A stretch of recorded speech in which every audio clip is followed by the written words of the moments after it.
Oh, hi, I'm Megillah the Maggid, also known as Scroll the Storyteller, and do I have a story for you? It all begins in the year 5780 on the radical Jewish calendar, or 2020 on that other calendar, in the apocalyptic mega metropolis of Torontréal.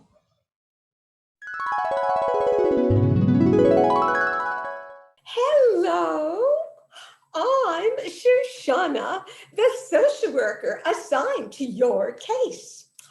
Vashti? I see here in your file that your recent income stubs were above the poverty line.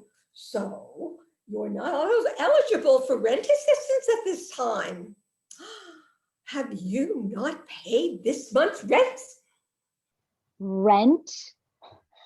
I'd love to have somewhere to live, but I just lost my housing again. I was working 3 jobs before COVID, trying to make ends meet. And then when I was fired from 2 of those last month and told my landlord, Ahashverosh, that I needed just a little more time, you know what he told me? He doesn't get more time to pay his bills, so I shouldn't get more time to pay mine. Since when did my basic human right to have a roof over my head mean I had to make sure to pay some rich white dude his mortgage? Maybe he could get an actual job, like at the nightclub where I've been working. Try pouring drinks and waiting tables in heels.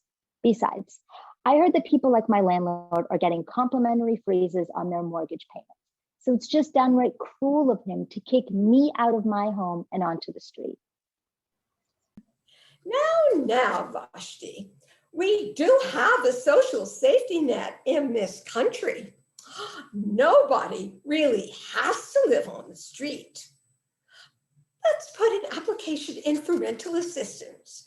Meanwhile, you do have family you can stay with, don't you? Family? They kicked me out years ago for being queer. Family. The only family I have is my community. They've always had my back. If it weren't for COVID, I would go back to crashing on friends' couches again, like I always have between steady places to live.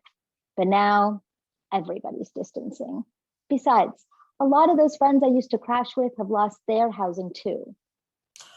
Well, there are always shelters.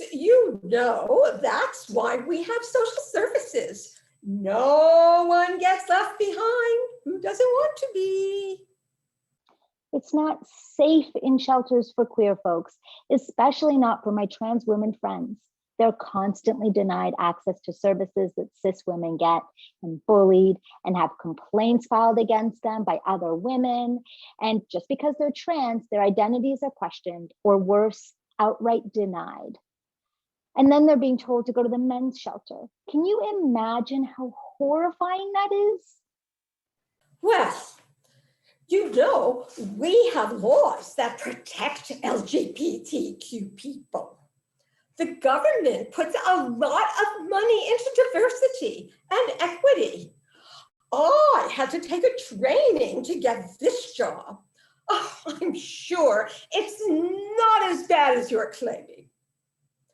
I'd go to a shelter if I were you, just until the social assistance comes through. Then you can move right back in. You actually think that my apartment will still be available by the time I can pay rent again in the Torontréal mega city? I was this close to being rent-evicted as it is. Look, it doesn't sound like you're going to help me, so I'm just going to go.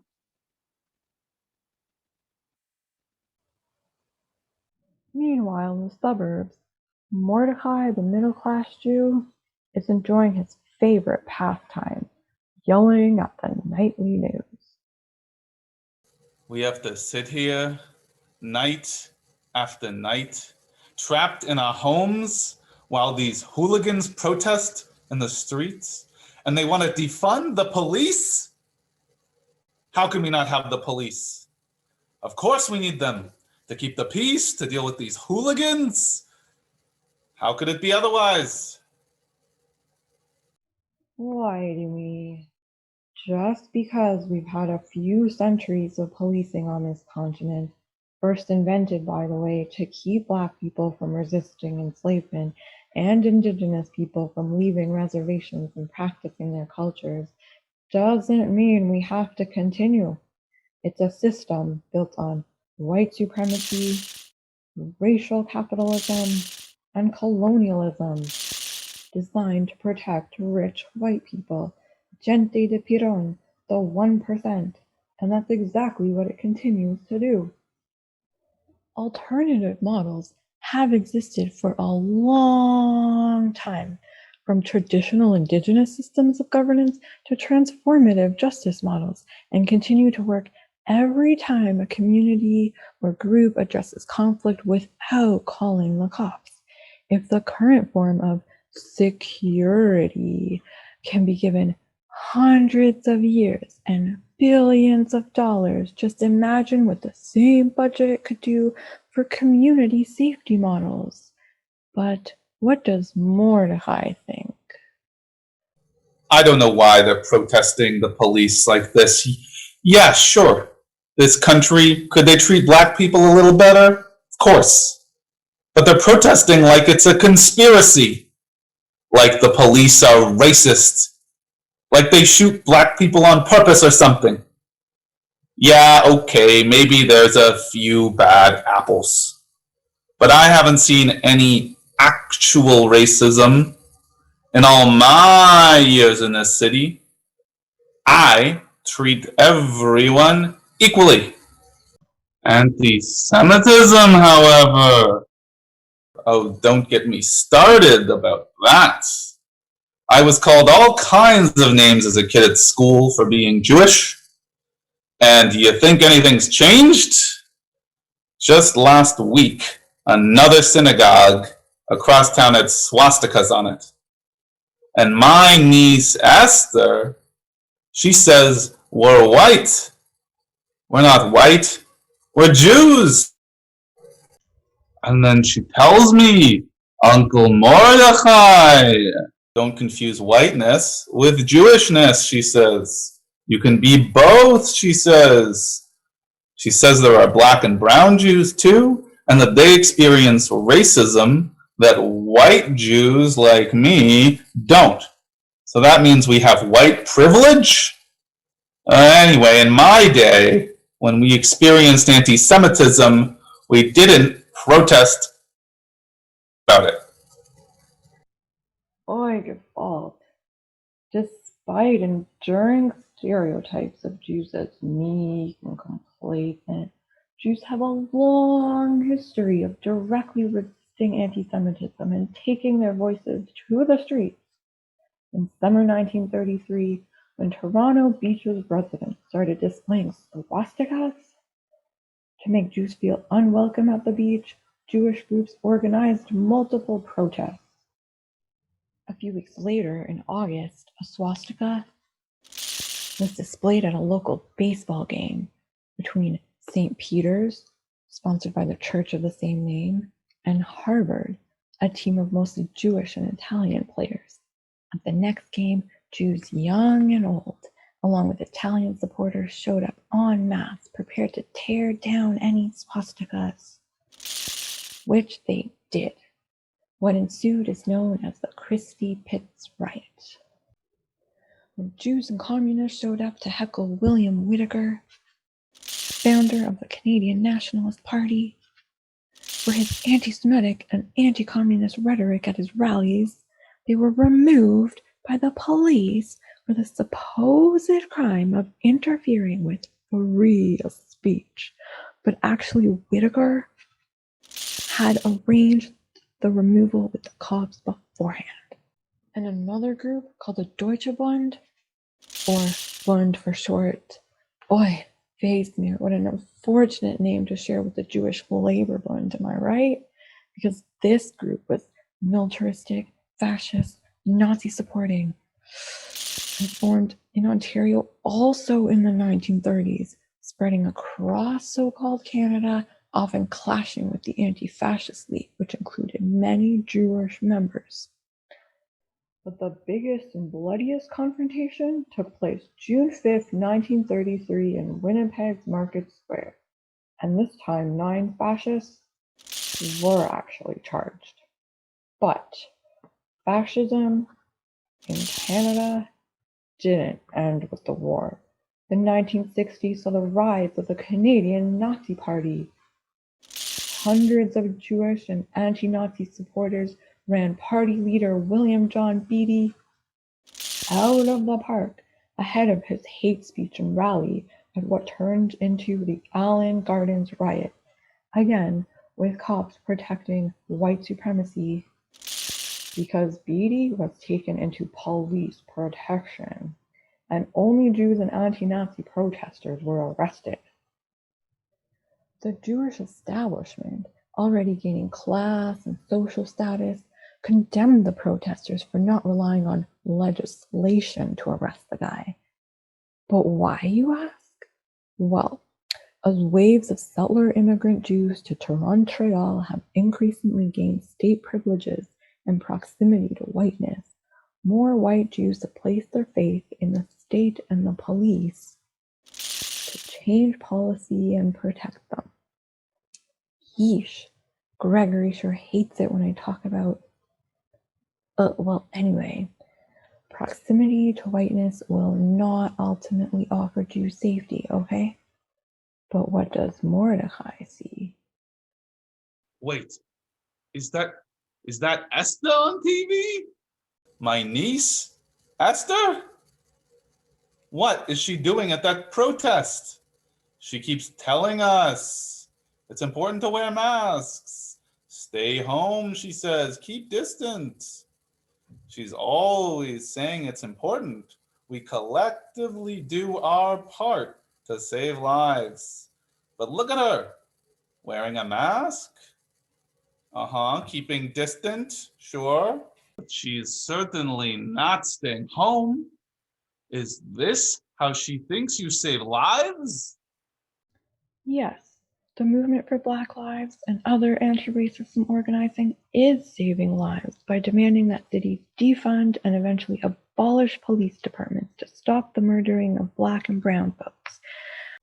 The pandemic disproportionately affects Indigenous and Black folks and people of color because of institutional racism, exacerbating systemic issues that have been affecting marginalized people far before the pandemic hit. These protests bring to the fore the connections between health outcomes, life expectancy, and racism. I cannot watch any more of this. I'm changing the channel. I, Haman, the mayor of Torontréal, thank the US president every day for the heat he takes off of me. The pandemic is so terrible, you say? Oh, please. For me, it's the perfect squeeze. See, mass panic is my cup of tea. It's steeped with blood money, pigskin, and gasoline. What a drink! It sticks to my tongue. You can smell it when I speak. It's so strong, in fact, you can even smell it through the TV. Most find it intoxicating. However, a slim few think I reek.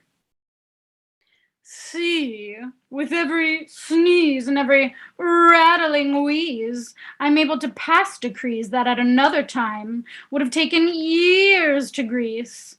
Take curfews, for example, that require more police out on the streets.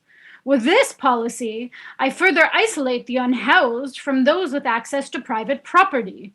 I push people inside so they don't see who I really want to freeze, who I really want to beat with guns and the batons of police. And guess what? If you try to protest after 8 p.m., I'll arrest you for disrupting the peace, for trying to spread disease, for threatening the entire global community.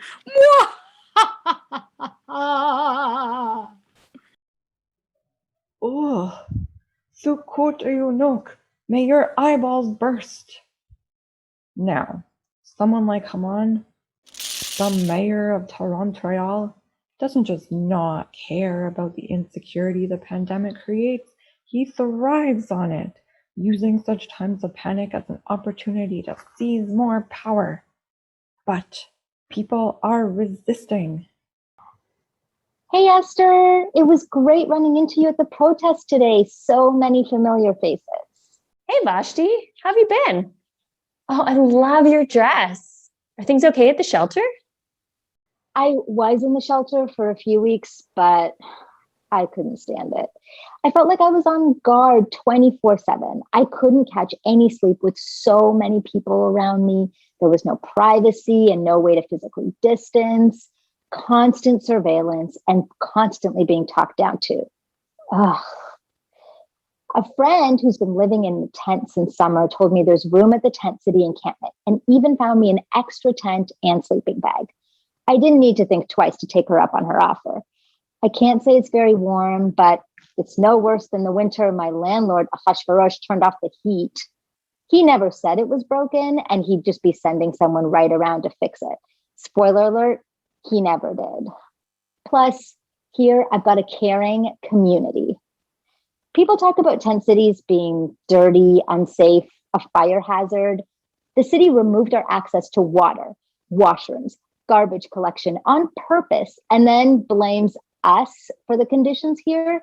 We're literally making the best with what we've got. And that's still better than those shelters they keep promising folks, but not delivering, despite the lies they tell you on the news.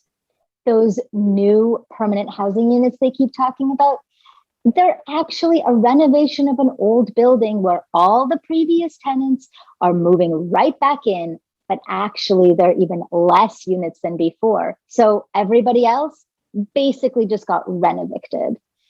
And those additional shelter beds Mayor Haman has been touting, that's all doublespeak. Literally, they're double counting the same beds under different categories. In truth, shelters with their atrocious conditions are all way over capacity. The city keeps trying to evict our encampment, though, in the middle of a pandemic. This morning, they took a bunch of tents and belongings and just threw them in the trash. Those are people's homes. Evicting encampments does not solve homelessness. It just disappears it out of view of housed people who don't understand that we're not in their neighborhood. We're residents of these neighborhoods too. And worse, evictions disperse folks away from all these protections.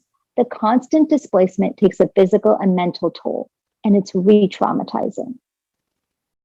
They don't realize folks have community and support here, a sense of stability and access to service agencies who know where to find homeless folks together in one place. Let me tell you, overdoses almost never happen when you've got peers checking in who don't judge you, like the staff in the shelters who ban substance users altogether, moralizing drug use. As if rich folks don't use drugs. You know what solves homelessness? Housing the unhoused without conditions or rent. Wow, Vashti, that's a lot to be dealing with. But you know, one thing I miss most through this whole pandemic is not being able to come to your Rosh Chodesh circles, to celebrate the Jewish new moon, to do ritual together.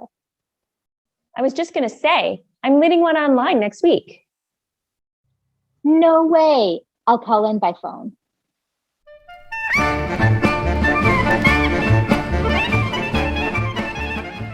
Ester knows I love to read. So she gave me homework. She sent me this document. It's called Understanding Anti-Semitism. It's written by a group called Jews for Racial and Economic Justice. She says we can chavrusa about it after. In my day, let me tell you, we only chavrusa'd over Talmud, and now she's treating this J-Fridge document like it's some kind of holy text or something. She tells me, just like the Torah, Uncle Mordekhai, you think you know the Parshot, and you've nothing new to learn from them because you've read them 100 times. And I have. But still, every year there's something new a Jew can learn from well-known texts. So, she says, you think you understand anti-Semitism? Okay. So read this text anyway, she says, and then tell me if you didn't learn something new. Anti-Semitism, targets Jews, to protect the prevailing economic system and the almost exclusively Christian ruling class by diverting blame for hardship onto Jews. It says that Jews are to blame for society's problems.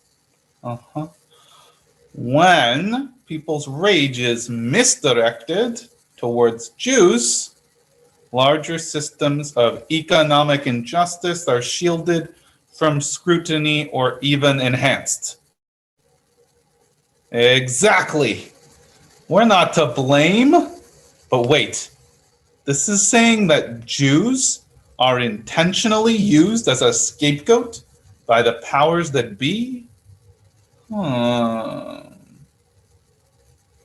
Anti-Semitism and Islamophobia are not only entangled, but deeply rooted in the same system of white supremacy and Christian hegemony that have also driven ongoing genocide against indigenous people and bigotry toward non-Christians from other parts of the world.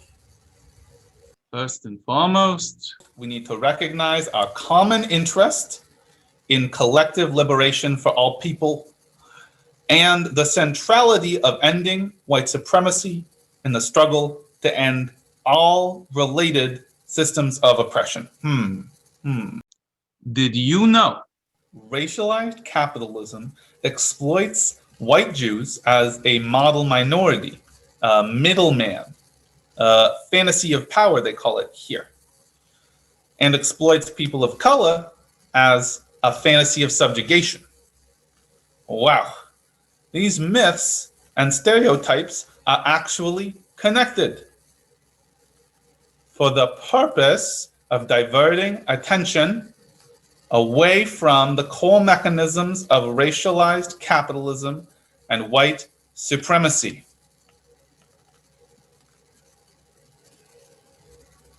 And did you know that white supremacists and white supremacy are not the same thing? I sure didn't. White supremacists enact their ideologies through violence or the threat of violence, but white supremacy is the air we breathe, the basis of the racial hierarchy of our society and our culture. When Jews buy into whiteness and its privileges, we're buying into white supremacy. Therefore, white Jews must take real risks to dismantle it, choosing solidarity and safety in relationships, not the state, because ultimately we're not immune from anti-Semitism.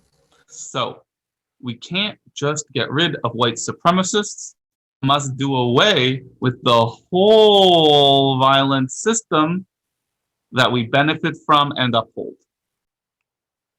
Okay, the only way Jews can resist anti-Semitism, white nationalism, and white supremacy is to actively participate in the campaigns for racial justice, such as police accountability, being waged all across this country by local organizations, especially those led by people of color. Wow, I never really thought of it that way before. Esther is right.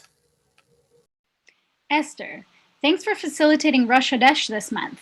It's so nice to be together, even over Zoom. Yeah, the BLM protests have been so uplifting, but the exhaustion starts to set in.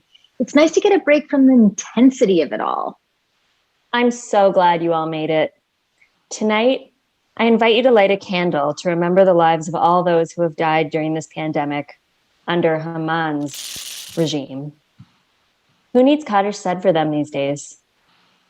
Well, people in long-term care homes who, due to neglect and years of underfunding, lived the last years of their lives and died in pitiful conditions.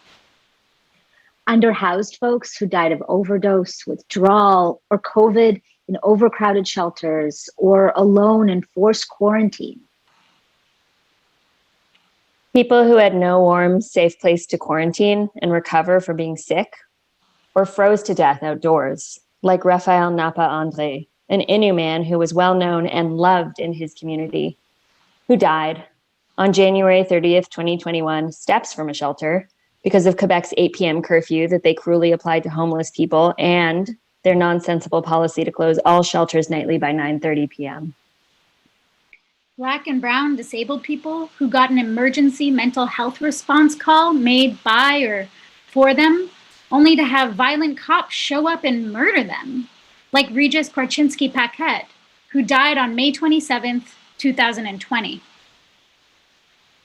Indigenous, Black and brown, old, and disabled people whom hospital staff treated with indignity, disposability, racism, ageism, and ableism, and let die under eugenic miscare, like Joyce Echequan of Adikamek Nation, a mother of 7 who, even though she kept refusing, was given a fatal overdose of morphine, September 28th, 2020.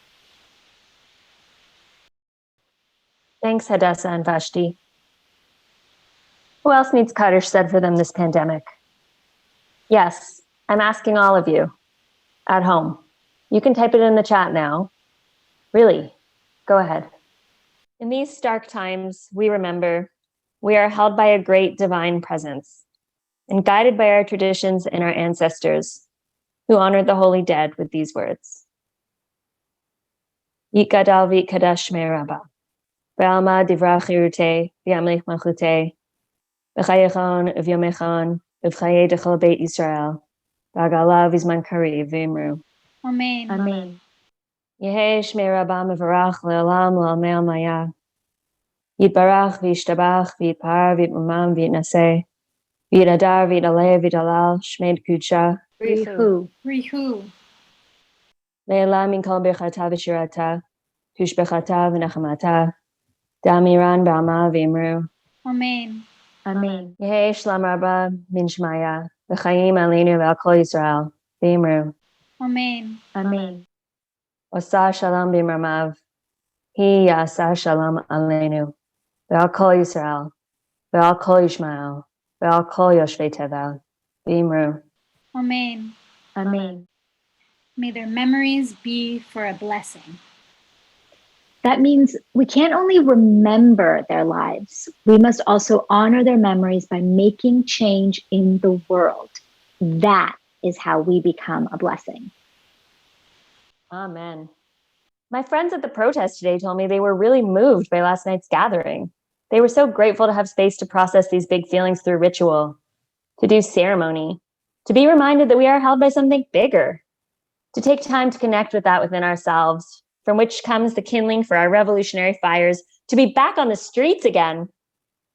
Holy rest and healing sustain us. Ding! Ah, here's a clapback from Hadassah on the mayor's son's latest hate post. Yeah. You used to call me on my cell phone, late night when you need my love. I'm all over these social justice warriors, yelling in the streets, taking over the news, ranting on social media, screaming off the fucking rooftops. No one cares. No one wants to hear you. I don't want to hear you. I'm sick of it.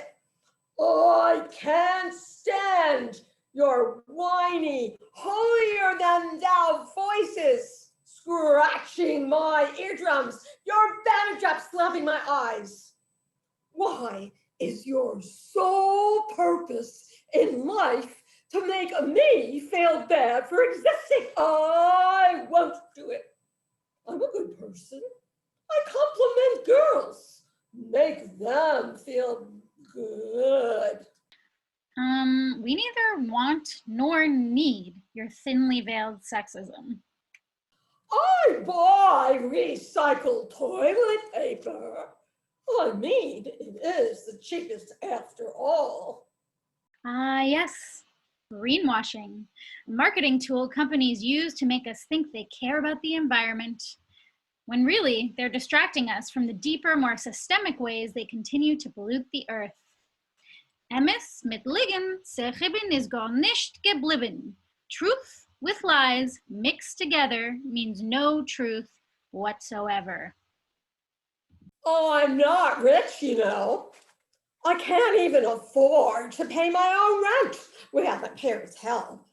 So I'm practically starving. You try existing on dollar store raven and beer and see who actually has the privilege. But like, even though I'm broke, I still give $10 a month to World Vision.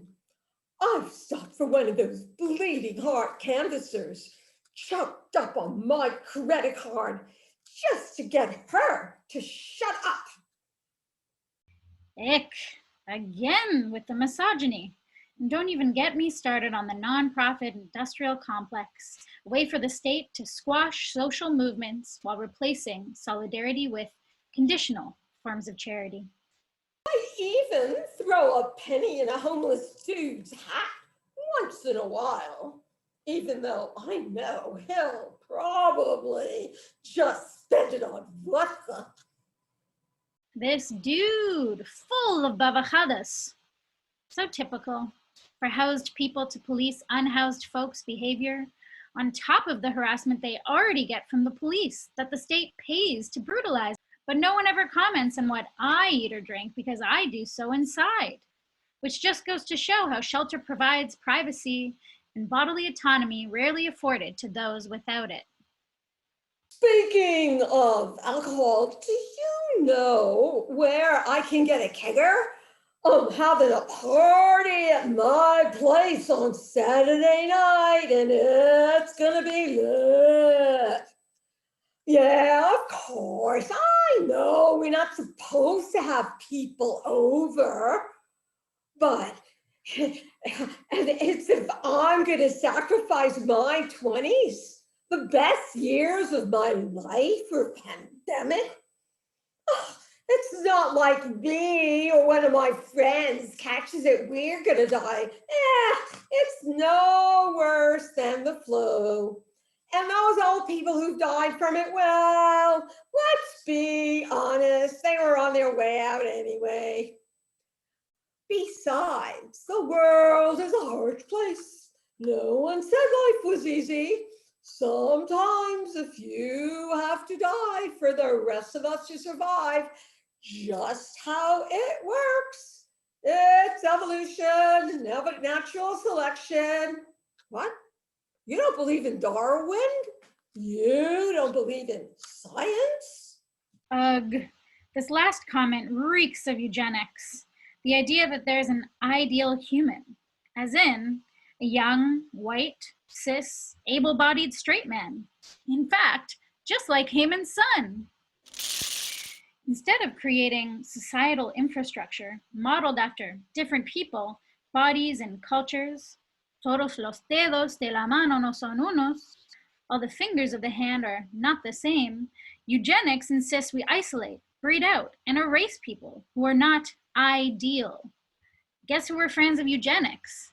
The Nazis! And many former Canadian politicians and early white women's rights activists.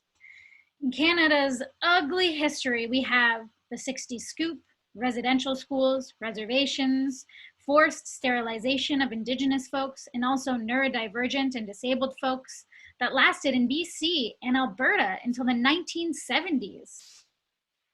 Who the Canadian state decides to help and who it lets die through both policy and lack of it is a form of eugenics, revealing who the state considers disposable. People living and working in care homes, Indigenous people, Black people, and people of color have been hit hardest by the pandemic, and rhetoric suggesting that weaker meaning older and disabled people should sacrifice themselves for the greater good, is eugenics. It also looks like healthcare practitioners disregarding patients' knowledge of their own needs and pain levels, resulting in their deaths, the privatization of prisons and long-term care homes, and Bill C7 that dangerously expands medically assisted death to disabled people regardless of their proximity to death. Disabled people deserve their inherent right to life, which means addressing disability justice issues of housing access, health provision, and income supports. Call your MP demanding they vote no on this bill as it's about to reach its last reading in the House of Commons. Now, my fans have been asking what I think of masks. I hate them. I hate how they make me smell my own breath. Blech. I hate how they make me look like some Antifa loser. I hate that I always have to guess what some girl's face looks like under there, and if she'll still be hot when she takes it off. The government should be able to force me to wear one. First, it's mandated masks, and next, it's what? They want to rob me of my free speech? This whole Instagram post will be illegal? Huh. What about my rights? If you want to talk about fascism, that's it, people. If you, fellow friends and concerned citizens, agree with me, your average Canadian man, please comment on this post. If you don't agree with me, get ready for a debate. Or is that not allowed anymore? Hashtag concerned citizen. Hashtag not all men. Hashtag not all white people. Hashtag not all superheroes wear capes. Oh yeah, I have my own hashtags too. Hashtag Haman's son is not a hero. Hashtag Black disabled lives matter. Oh, look, it's my dad on the TV. Action. See, this is the key. I want the poor, unhoused, racialized, disabled, and traumatized gone. But a savvy con avoids such words like the Black Plague. Words like eugenics, genocide, and ethnic cleansing are political death. Instead, a good politician says exactly what he means without saying it. And trust me, there are many ways to play it. You could use coded words like public safety, national unity, common values, and conspiracy, or a confusing combination of numbers and legalese, such as Bill 21, the Charter, or laïcité. And who are the recipients of such doublespeak? Why, Black and Indigenous folks and other people of color, immigrants and refugees, the elderly, the disabled, the poor and unhoused, and why not? Let's throw in the Jews with their big degrees and loud speech. So, yes, I say, go storm the Capitol, flood the news, so I, here in Torontréal, can continue peddling my populist views, bending the truth, and giving cues to the Proud Boys who are, if you didn't know, our own homegrown Canadian brew. Esther, I was watching Haman on the TV last night, and suddenly it all clicked for me. He is not on our side. He's not protecting the interests of the hardworking middle classes. Well, poor folks are hardworking too. Besides, work is not a measure of our worth and who's deserving of protection. He was saying one thing to the cameras, but another thing through his teeth, if you know what I mean. He'd rather see people freeze to death this winter or die from the virus than to disappoint his rich friends' pockets. And that's not the only misinformation. I'm an ashkibashi, a grouch about these vaccines. Are we ever going to get them? At this rate, the borders are never going to open. Well, the thing about borders. Wait, let me guess. You're going to tell me that borders are bad too, huh? Sure would be nice not to wait in those long lines when trying to go visit cousin Rafi for Pesach. Who's even thinking already about Pesach? In a settler colonial nation state, security theater, as in the illusion of safety, is played out through colonial borders, and violence is enacted against Black and brown migrants who don't fit the image of the cis, white, able-bodied settler. Canada closed its borders during COVID while failing to actually take care of its most vulnerable residents. Migrant laborers and those without status in Canada have received no government benefits while continuing to produce our food, take care of our loved ones, sanitize our cities, and so much more. Migrant farm workers are forced to live in substandard conditions that don't allow them to take the necessary precautions against COVID. Meanwhile, socialist countries like Venezuela have kept borders open and took serious measures to mitigate the public health crisis, even as they're battling other crises. They have drastically fewer COVID cases and deaths in proportion to their population than Canada, the US, and other right-wing and neoliberal nations next to them. So borders are not what protect us. Even more reason, Haman is not the leader we need. We need to vote him out next election. And what are you going to do until then? Well, be angry about it. Uncle, the colonial system is a hierarchical one that keeps power in the hands of the few and makes you think only those people are fit to lead you. The colonial system uses threat of violence to control the many. Again, the only reason we have cops. The colonial system uses the media to spread stereotypes and other lies about groups of people to try to pit them against each other, giving moderate privileges to some, like white Jews, in order to keep us from building solidarity with other groups against white supremacy. But elected officials of this colonial imposed governance system are not the only type of leaders. Social movements and communities that center the most marginalized, those who have lived experience of being affected by the issues we're collectively organizing against, and therefore know what changes are really needed, are following a different kind of leadership. When it comes to governance on this land, the leadership we ought to look to are the Indigenous nations on whose lands we live. And that isn't about someone else giving us the answers and telling us what to do. It's about listening and learning and building relationships with the humans and more than humans in our communities. In addition to building decolonial relationships, in Canada's own legal system, each of us is a treaty member of one or more treaties signed between Canada and various Indigenous nations.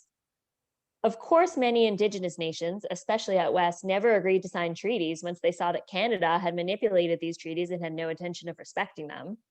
To this day, every single treaty has been broken by Canada, so it's our responsibility as treaty members to insist that the state of Canada uphold its promises. Well, how do we do that?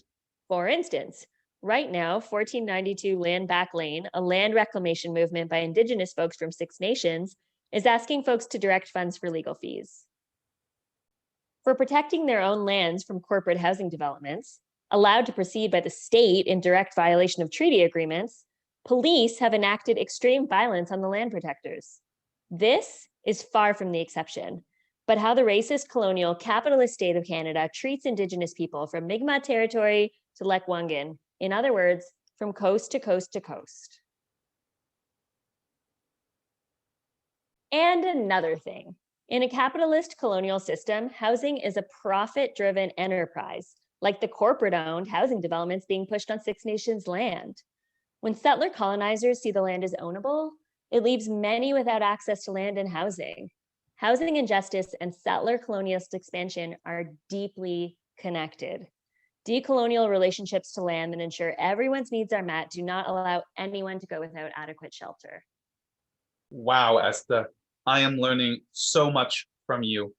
First, this Understanding Anti-Semitism doc, now this Zoom chat. What's next? You know what, Uncle Mordekhai? I have this really great doc where I've posted a bunch of articles, books, and podcasts I've learned from. I'll send it to you. Then we can keep conversing together. Gee, thanks, Esther.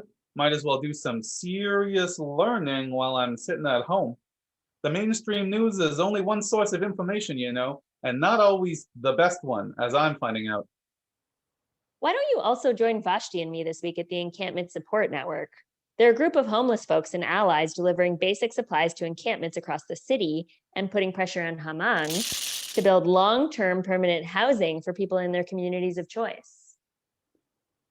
Yeah, getting involved in supporting a movement sounds like a great way to direct my time and resources. Plus, my neighbor just knit me these mittens, so my hands will be very, very warm.